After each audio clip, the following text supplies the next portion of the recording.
Hello, I'm Lauren Bouchard, and I was co-creator and director of Home Movies. This extra is... Why is my head doing that?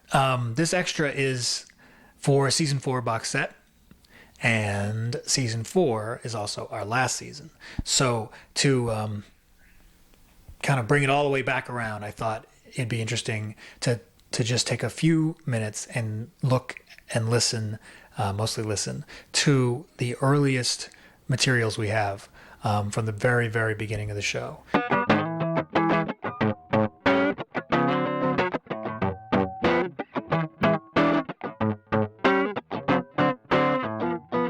This first clip is just a little snippet from Brendan Small's audition. It's just to give you a little taste of the guy as he presented himself before we even knew anything about the character he was going to play. It's surprisingly, to my ear, very similar. I think his he'd already found his voice, and so we just borrowed it for this character, or he loaned it to us, I should say. And they just had this half-hour-long special on dogs that catch frisbees. And these dogs are incredible. And they had this thing where the owner throws a frisbee in front of him, the dog runs up the guy's back and leaps off his shoulders and catches the frisbee. And at this point, I'm watching it, and I notice that I'm crying.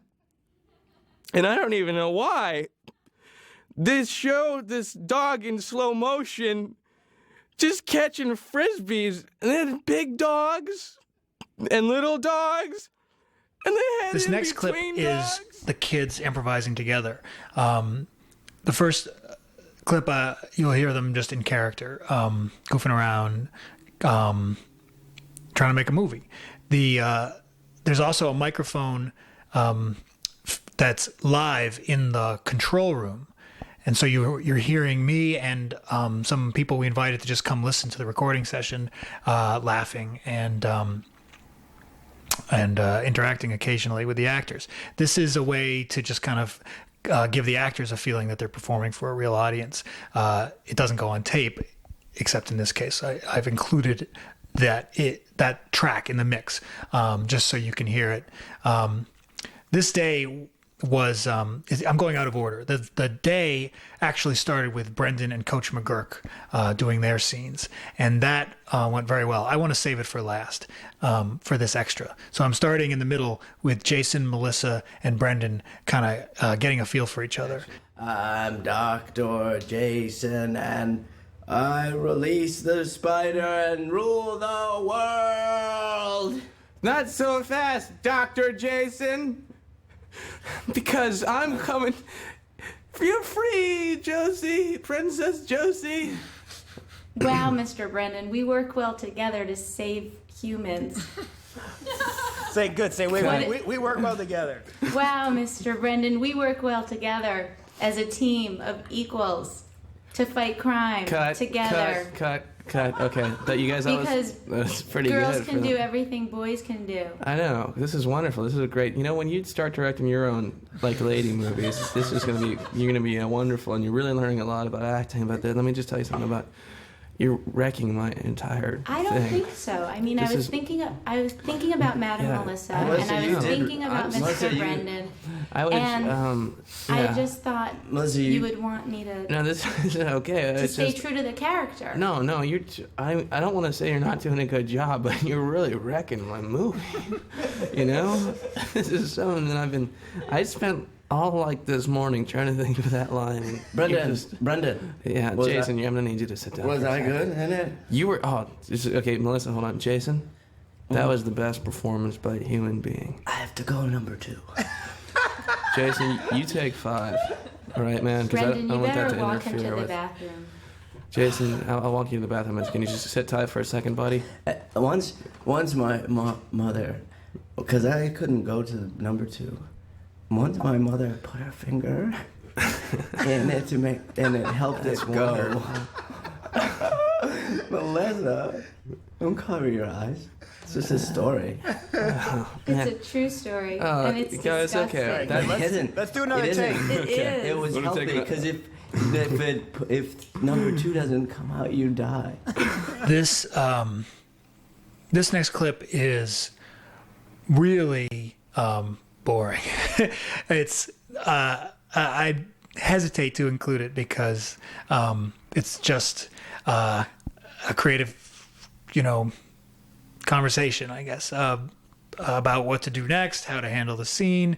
But I just, I found it I paused over it when I was going back over these old tapes, and you really get to hear these guys working it out, and a little bit from me. And, here's where you get a sense of how the kids are going to make these movies and how that part of the show was going to work. And, it evolved over time, but in some ways the bones of it are laid down right here in this conversation. You reconvene on Saturday to shoot a new movie, which Brendan has written, and it's called Betrayal or something like that. All right, are all the movies going to be chaos then? No, I think you should. No, I think we should. It's okay to do that to figure out what's going on, but then we should have one that runs relatively smoothly. This one I would think would be maybe if Brendan kills McGurk or something. Yeah, exactly. Like I've Jason Oh, you know what'd be plays funny? McGurk, Exactly. and- Remember I was talking about like if I were like in prison and like I have like these two kind of like Nazi prison guards that are telling me that I shouldn't have killed him. Yeah, it's like an after the fact type thing. Right. You know what I mean? If they were what? So the scene I don't takes know. place after you've already killed I'm in him. jail. I'm in like it's like a black and white. I'm in jail and it's kind of like raining. You know? You've And, lost a lot of weight for the role. Yeah, I lost a lot of weight. I'm like Joaquin Phoenix, right? Yeah, and I'm just like crazy at this point. Right. Like McGurk. Brendan, if it was like you actually had a French title. Yeah, that's what I'm thinking. I'm thinking It if was translated into English as like French for betrayal. yeah, what if I had one of you guys speaking something that sounded like a foreign language? And like And there's going to be subtitles. yeah, there'd be subtitles or something, or like You have another a French, figure. like a French. Yeah. What's French for betrayal? Anybody know? French? Anybody know? French betrayal. You could just say it with a French accent. Yeah, say it with a French accent. Betrayal. Betrayal. Yeah. Betrayal. Oui. All right, All right. good. So prison guard, one's your mother, one's prison guard. Yeah, you're my mom and you're my. Okay. I'm your mother. Okay. Here's the thing. You're my mother, Melissa. Got it. Right. You're the prison guard, right, Jason? I'm coming to visit you in the prison because I'm your mother. You feel horrible for what I've done. I've done something terrible. How come we're in France? Because that's where dramatic things take place. Okay. Right, okay, here goes. Guard! Guard! Yes. Hello, guard. Hello. I could use some water and some bread, for I haven't had any in weeks. There's someone here to see you. Mother, Son, you look so thin. yes, I lost a lot of weight here at the prison. French. Yes, here in France.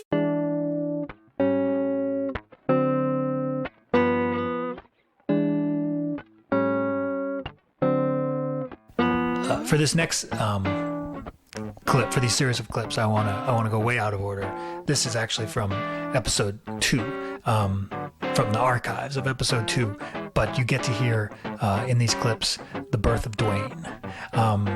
Dwayne was an unplanned character, so to speak. Brendan was recording guitar tracks, and it was just me and him in the studio, and he was playing various versions of the home movies theme, and he started playing with this heavy distorted sound that we both liked, and he was having fun with that, and it sounds like this. Then he played Crazy Train by Ozzy Osbourne, and I got very excited because I like Crazy Train, and I think it was the first time that I realized that Brendan, the real Brendan Small, is a kind of a reformed metalhead, I guess you'd call it.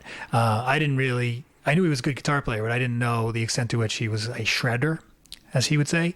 I think I sound like his grandfather all of a sudden.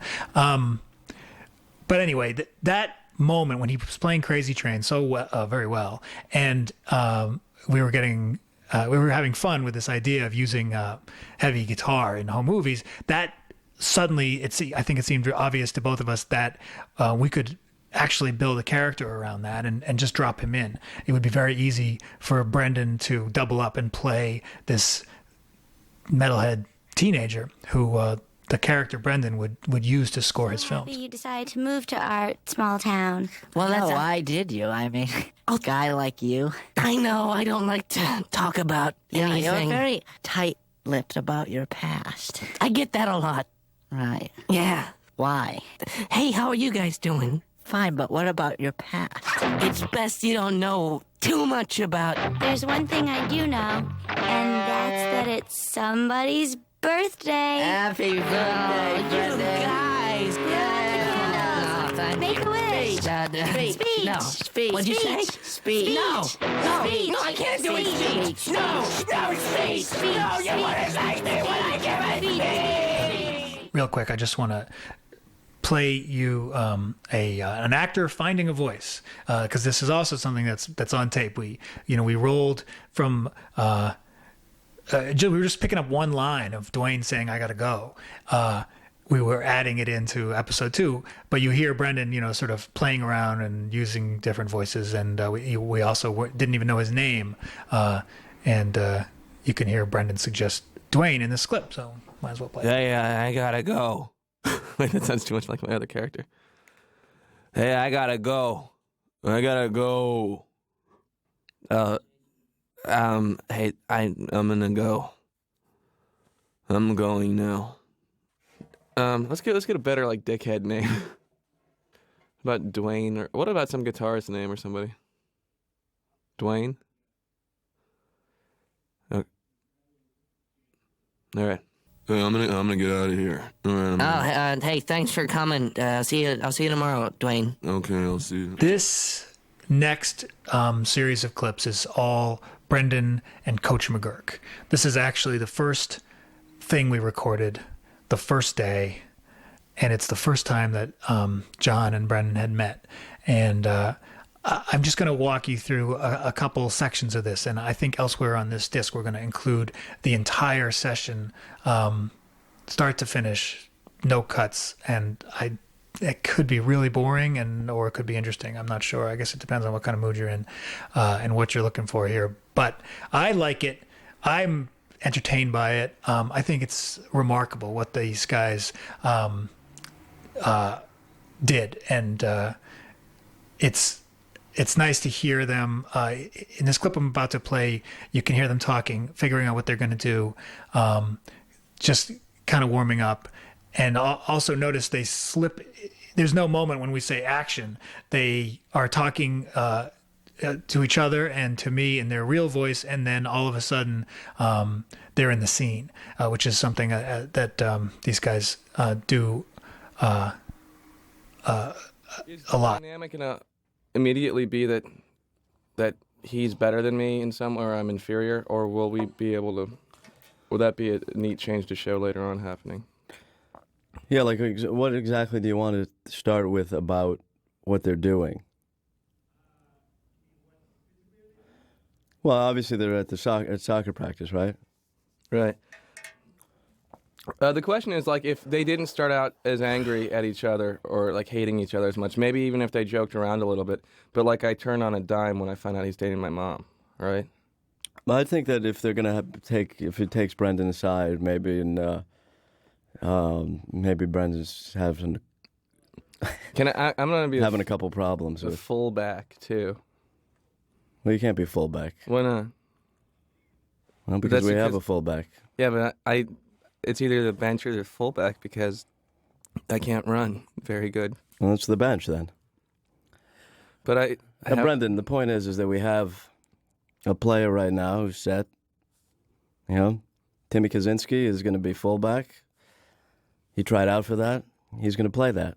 But there are two fullbacks. Really? There are two. That's why we've been losing so many games, Coach. This next Brendan, that's not the point. clip is just, I just want to say this about it. It's the great skill that these actors have, I think, is on display here. You can hear them not just trying to be funny, but appreciating each other, I guess. In particular, you hear Coach McGurk kind of appreciate Brendan in character. I don't know if that makes sense. But of course it's it's that element that is the show, essentially. I mean, it's the heart of the entire series, that Coach McGuirk can be who he is, but it can appreciate Brendan and vice versa. So I think this clip demonstrates it, and it's kind of the first moment that it happened, and it was spontaneous, and I guess I'm just glad and lucky that things that these two actors kind of connected in this way. How about this? I invent my own position. What would that be? I call it guy who sits on the grass. Brendan, that's not really part of the I would soccer. survey the entire field. Mm-hmm. I would watch for the ball, and then eventually I'd go, there it is. There it goes. You're a weird kid, Brendan. Thank you. Yeah. How you doing? I like that, though. I like weird. I can get into it. I got no problems with that. I got a lot of weird kids on this team. It doesn't bother me. This last clip is longer, and partly it's I think it's funny just because they got on a good run, and you can hear them drop in and out of character and kind of invent the scene as it would actually end up in the show. And I've talked before about what goes into the audio editing process, finding a moment from here and a moment from there and gluing them together, something that's unique to animation and audio because continuity is not an issue. I couldn't cut this videotape that I'm recording right now as finely and as freely as we are able to cut digital audio. And then animate to that track. So part of what's interesting here, or interesting to me, hopefully to you, is hearing the scene develop and just and play out, and just hear them finding these jokes that I think turned out really funny. But I don't want to focus on that so much as I also want to just kind of again congratulate all of us. Back then, on happening across this process, and it just happened at the right time. And in some ways, it's actually really embarrassing to hear it now, because I don't think I would do it again. It's a lot to ask of a group of people to invent a show together and to share the vision and to kind of negotiate in this way. It actually is. It's much easier to write a script and kind of follow that, at least as a roadmap. This worked very well, though. It's nice to hear it now, all these years later, and it's nice to remember what it was like that first day when we were just kind of naively optimistic and stepping into the booth with just the barest idea of what we were doing.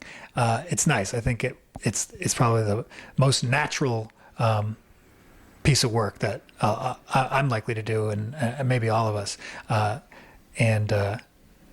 So I'll play it out, and then you can hear and see the scene as it ended up. The first scene of the first show between Coach McGuirk and Brendan. Take it away. Well, that's how I was at soccer. That's just what I was thinking right now, because I sucked and I knew it, and I wasn't embarrassed by it. Yeah, but I mean, I guess I could be. I'll find that part of me really quick. Give me a second. Okay, got it. Yeah. All right. Small, get in here. Hello. Hello. Small, when I call you in here, don't say hello to me every time. All right? Okay. You don't have to say hello. I know. All right? We said hello earlier. Now go back out there and come back in. Don't say hello. All right? Come on. Okay. Small! Get in here. Sir, yes, sir. Small, you're a weird kid. I don't know what you're doing out there. What are you doing out there? Yeah. Oh, the guy gave... Take a minute to get your breath, Small. Okay. And don't breathe all over me. I'll breathe over here. Tell me what you're doing out there, Small. Okay, here's what happened. Because in my mind, and I'm a soccer coach. Soccer's played with a ball. Right. Right? Whenever the ball comes to you, you don't run the opposite direction, all right? Okay. You play with the ball. Right. The ball's not going to hurt you. No. Why are you running away from the ball? I wasn't trying. I was trying to run towards the goal. I'll tell you something, Brendan. What's that? This is a piece of philosophy that a coach of mine gave me when I was a kid. Right. I didn't play soccer when I was a kid. No. My sport was baseball. That's a totally different... But listen to me, Brendan. He said... Right. He said to me... Yeah. There are 9 players on the field. Mm-hmm. Right? Mm-hmm. Yeah.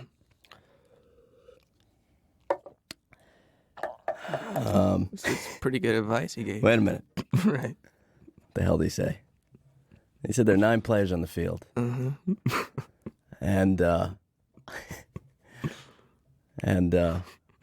Man, soccer's a great game. What do you say? Look at this. It's a tattoo. What's that? I'll go, I don't know. You go, me too. Right. All right, Brendan, I'm going to show you something, all right? Mm-hmm. Maybe this will give you a little incentive, all right, to get out there and play great. No, good. Okay. All right? All right, good. Look at my arm right there. You see that? It's Yeah. a tattoo. It says, I love Mom. Right. All right? Now you go out there and play great. Okay. All right. All right. Yeah. I got that when I was 18 years old. Uh-huh. All right? At a tattoo parlor in Laconia, New Hampshire. All right? I'll tell you something. Yeah. I regret it. Because this tattoo don't come off. Right. Right. All right? I have a tattoo of a cow's head because I love that cheese then. It had the cow on it. So I get the cow, I go in there, I'm a little drunk. And I go in there and I say, give me that cow head from that cheese. I love that cheese. And the guy said, fine. I show him the cheese. Right. He copies it, puts it on my arm. Uh-huh. Now I have a cheese cow on my arm, Brendan. Don't get a tattoo. That's what I'm telling you. Okay. Play soccer. Brendan, take a look at my chest. I gotta go, Mr. McGurk. No, I'm serious. Look at that. No, that's nice, Mr. You know what that is right there? Get back on That's the the field. woman from the Chiquita Banana. I got that tattooed on my chest. I'm an idiot. I got trademark products all over my body. It's like going to a market because I was drunk one night. Wow. Don't live like me. Right. All right? Now you go out there and play great.